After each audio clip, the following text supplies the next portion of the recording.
lorsque l'Occident se rêve en successeur de la culture gréco-romaine, c'est ce qu'il appelle une pseudomorphose, c'est-à-dire c'est une illusion finalement, il n'y a rien qui passe entre les cultures.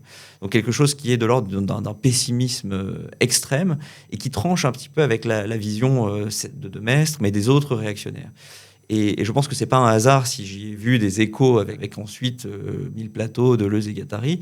C'est parce que finalement, c'est un penseur qui anticipe une certaine interprétation du relativisme culturel qui est compatible avec des pensées non réactionnaires. On le trouve déjà sous une autre forme chez de Maistre, et la grande critique de Maistre à l'idéal révolutionnaire, c'est qu'il n'y a pas d'universalisme. L'homme de la Déclaration des droits de l'homme n'existe pas. Ce qui existe, c'est l'italien, l'anglais, l'allemand, le français, ce qu'on veut, mais il n'y a pas l'homme. Donc les droits de l'homme, c'est nul et non avenu par définition.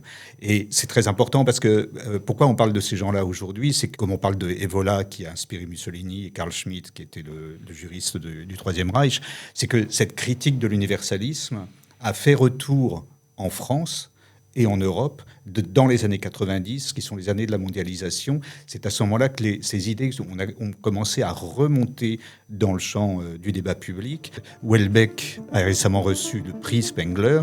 Ça n'a absolument rien d'un hasard. Houellebecq a explosé dans les années 90.